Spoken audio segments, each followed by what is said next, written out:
quick and dirty footwork for Rapier. Basic idea is minimize motion, minimize wasted motion. I need to go forward in a straight line at my target, and that's it. If I go up, that's wasted. If I go side to side, unless I am using it to get access to an opening or to keep myself safe, that's wasted. So, and if I go backwards, that's definitely wasted. So, I start with my weight on my back foot. If you watch the how to practice stance and lunging video, I think I go into this in detail. Start with your weight on your back foot. However it is that you need to get it there, do it in a way that's not going to blow your knee out when you lunge. I want to go forward. I've got my weight back. I kick this front foot out, and that removes that support, so I fall forward and catch myself. This is walking, except in a different position, but this is what we do when we walk. We lean forward, we fall, we catch ourselves with our feet. Because it's the most efficient way to go forward on two legs. So, I pushed off that time. If there's any weight on that front foot or too much weight, that push off wastes energy, slows you down, because it gets your energy going that way instead of that way, and up a bit too. And it tells your opponent you're about to go forward. So, instead, kick, come forward. This just snatches into position to support you. Going backwards is slightly different because all my weight's on my back foot. I lift it up and fall back. I'm not going to get a huge retreat out of this. I don't need it. I have other ways to cover a lot of distance. Advance and retreat are both small actions. And a little lazier, they're like this, right? Because 3 inches can be the difference between having control of my opponent's blade and being controlled. It's the difference, it's almost always, 3 inches is almost always more than the amount of distance I come up short in a lunge, or my opponent comes up short. Because that's all I need. And what does this do? It's a very small motion of the feet. It doesn't give much of a tell. It doesn't give much of an opportunity for your opponent to attack you. So, forward, kick the foot out, go forward. This is called an advance. Backwards, lift the foot up and fall backwards. Don't push up and then bring it up. Lift it up and fall. And then bring the foot back. That's a retreat. If I want to go forward a lot, I do a passing step, which is I go from here, I fall, catch myself, and end up in guard again. It's pass forward. Passing back, I just fall. Again, the goal is to move entirely linearly, no up. There might be some down because gravity is doing the work for you.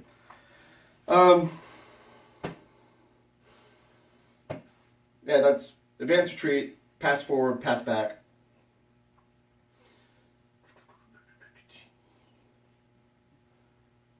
The lunge is really just the footwork for the lunge is really just a forward step with a little extra oomph. Weight's back, I kick, I go forward. It's like in a dance, but this foot doesn't come up. I end up weight between my legs, not overbalanced in front of my leg, like this. Caius. Sorry, dude. Now, I'm in a balanced position where I can go forward if I want to, or back. I have both options. If I want to go backwards, I fall back. If I want to go forwards, now I fall forward. And I go into a passing step. That is, speaking specifically to our melee practices, I throw a lunge, I land the touch, I fall forward and go into the pursuit through the line. In general, you lunge, your opponent retreats, pass forward and hit them. That pursuit is how I score most touches against people who have some clue and don't just stand there and let me stab them, because they don't like to get hit, so they'll retreat. But I've already got this positional advantage where my sword is protecting me. My sword is way close to them. They don't have control of the line. I'm not letting them get away. I'm just going to follow through and get them. So, pass forward, pass back, advance, retreat, pass forward, pass back, lunge, recover back, lunge, recover forward. That's linear footwork. We also do compass steps a bit, and that is this foot goes this way, and then I go and come back here, and now I'm in guard pointing this way. If your sword's pointing at me, you've got control of my blade, and I do this, I have now regained that angle. I have access to a line you thought was closed, and I get to hit you. Other direction, back foot goes, and then the front foot comes around. Just rotating around that point of engagement. You can do, like I said, side to side if you want it, is a thing, but it should be intentional. Just like you can do that compass step to get access, you can do an offline lunge to get access to an opening that was otherwise protected along a center line. Their sword's here, I lunge over here. Their sword's there, I lunge over there. Offline lunge to the outside and inside. Inside is where the squishy stuff is, outside is where nothing is. So, advance, retreat, pass forward, pass back, lunge, recover back, lunge, recover forward, offline lunge to the outside, offline lunge to the inside, compass steps. There's one other bit of footwork called a gather. If I gather forward, I snatch this up so that it's closer so that my feet are closer together. If you watch me actually fighting in a tournament, I do this a lot right before I attack. If my opponent's worrying about my blade, I'm gaining their blade, I'm beating their blade, gain their blade, they don't notice that that back foot just came up. If they go for my front foot, it comes back. It's gather back. That shot that they threw at my front foot comes up short, I stab them in the face. Gather forward, gather back.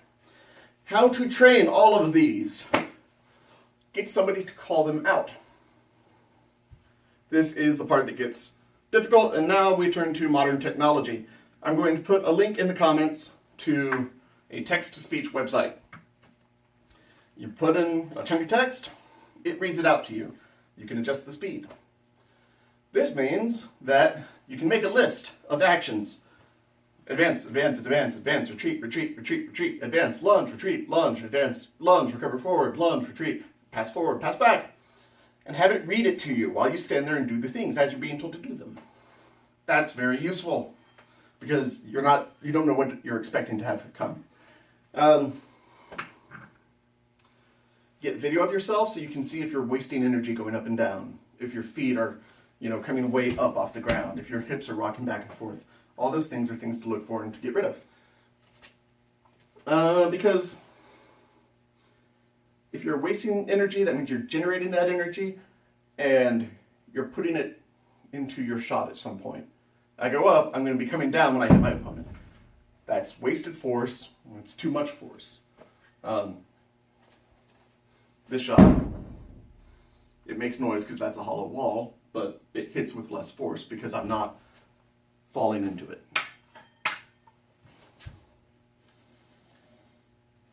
Start off, before you get the randomized list going, train each action slow. Advance. Do it many times. Get video of yourself. Smartphones are awesome. Technology is awesome. Get video of yourself, again, so you can watch yourself. Was I wasting motion? Was I, doing anything that looked like it was a waste? Was I doing anything that I could look for my opponent to do so I would know they were about to advance or lunge or pass? That's how you drill. Repetition, start slow. Gradually work up each time. Start back slow. Make sure that you are focusing on how you are moving your body, not just advance. Once you've trained all of this into your muscles, I don't think about actually what footwork I'm doing. I take my center of mass and I move it where I want it to go. So if I want to go that way, I go that way. I want to go back, run backwards, go back a little bit, oh shit. But that's an automatic reaction once you've trained in the footwork that supports moving that way in a stable manner. That's more how to think about fencing, not how to actually work on footwork. Footwork, train each action slowly, start combining the actions, advance, retreat, retreat, advance, retreat, retreat, advance, pass forward, retreat, pass back, advance, pass back, retreat, pass forward. Then start doing that randomized list. I think that's it.